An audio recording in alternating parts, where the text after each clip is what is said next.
సార్వత్రిక ఎన్నికల్లో ఎన్డీఏ కూటమి అనుసరించవలసిన వ్యూహాలపై చర్చించేందుకు బీజేపీ, టీడీపీ, జనసేన నేతలు సమావేశమయ్యారు. ఎన్నికల ప్రచార రూపకల్పన తదితర అంశాలపై చర్చించారు.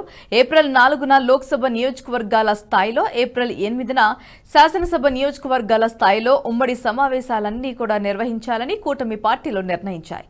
బీజేపీ రాష్ట్ర అధ్యక్షురాలు పురంధరేశ్వరి నివాసంలో జరిగిన ఈ భేటీలో బీజేపీ ఎన్నికల ఇన్ఛార్జ్ అరుణ్ సింగ్, టీడీపీ రాష్ట్ర అధ్యక్షులు Atchannaidu, Janasena PAC chairman Nadendla Manohar, party సంస్థాగత ప్రధాన కార్యదర్శి మధుకర్ పాల్గొన్నారు. 2 గంటల పాటు జరిగిన సమావేశంలో ఎన్నికల ప్రచారం, మేనిఫెస్టో రూపకల్పన, 3 పార్టీల అగ్రనేతలు కలిసి పాల్గొనవలసిన సభలు తదితర అంశాలపై సమాలోచనలు జరిపారు. అగ్రనేతల ప్రచారం అన్ని ప్రాంతాలను కవర్ చేసే విధంగా ఉండేలా ప్రణాళికలు రూపొందిస్తోంది ఎన్డీఏ కూటమి.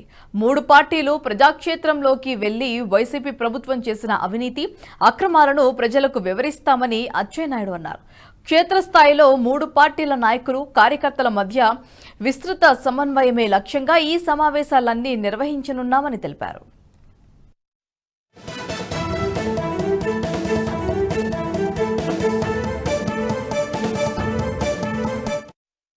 ఈ వీడియో మీకు నచ్చినట్టయితే లైక్ చేయండి, 10 మందికి షేర్ చేయండి. అలాగే కామెంట్ల రూపంలో మీ అభిప్రాయాలను మాతో పంచుకోండి. Nationalist hub group of channels ను సబ్స్క్రైబ్ చేసుకుని తెలుగునాట జాతీయవాద జర్నలిజాన్ని ప్రోత్సహించండి. ఈ వీడియో కింద ఉన్న బెల్ ఐకాన్ పై క్లిక్ చేయడం మర్చిపోవద్దు.